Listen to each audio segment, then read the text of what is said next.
చెప్పింది చేసే దమ్మున్న నాయకుడు సీఎం కేసీఆర్ అని మంత్రి తలసాని శ్రీనివాస్ యాదవ్ అన్నారు. సికింద్రాబాద్లోని లీ ప్యాలెస్లో నిర్వహించిన కంటోన్మెంట్ నియోజకవర్గ బీఆర్ఎస్ పార్టీ సర్వసభ్య సమావేశంలో ఆయన పాల్గొన్నారు.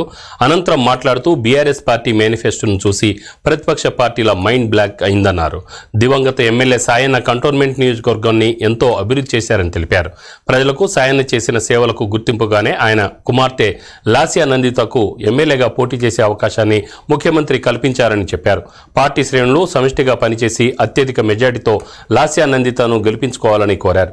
అనంతరం మాట్లాడిన లాస్యా నందిత తనపై ఎంతో నమ్మకంతో బీఆర్ఎస్ బీఫామ్ అందజేసిన సీఎం కేసీఆర్ కు ధన్యవాదాలు తెలిపారు. గులాబీ శ్రేణులంతా తనను సొంత కుటుంబ సభ్యురాలిగా భావించి తన విజయానికి సహకరించాలని కోరారు. కేసీఆర్ గారి నాయకత్వంలో మరి 2 టర్ములు ఎంత బ్రహ్మాండంగా పనిచేసిందో, కంటోన్మెంట్ డిఫెన్స్లో ఉన్నా కానీ రాష్ట్ర ప్రభుత్వం ద్వారా చాలా కార్యక్రమాలు చేసింది.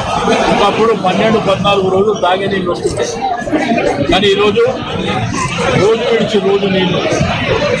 మరి అద్భుతంగా సీఎం రిలీఫ్ ఫండ్ మరి ఈ యొక్క నియోజకవర్గాన్ని బ్రహ్మాండంగా డెవలప్మెంట్ చేయడం, దాంతోపాటు మరి గౌరవ ముఖ్యమంత్రి గారు పెద్ద ఎత్తున ఫండ్స్ ఇచ్చారు, కేటీఆర్ గారు కూడా పెద్ద ఎత్తున సపోర్ట్ చేశారు. అయితే సాయన్న గారు మన మధ్యన లేకు, ఆయనను ప్రేమించేవాళ్ళు, అభిమానించేవాళ్ళు ప్రజల దిశలో ఉన్నారు. మరి వారి యొక్క కూతురే లాస్యా నందిత గారు కాబట్టి తప్పకుండా అందరు ఆశీర్వాదం ఇచ్చి అమ్మాయిని బ్రహ్మాండమైనటువంటి మెజార్టీతో గెలిపించాలి. మొన్న ముఖ్యమంత్రి గారు అనౌన్స్ చేసిన మేనిఫెస్టో తర్వాత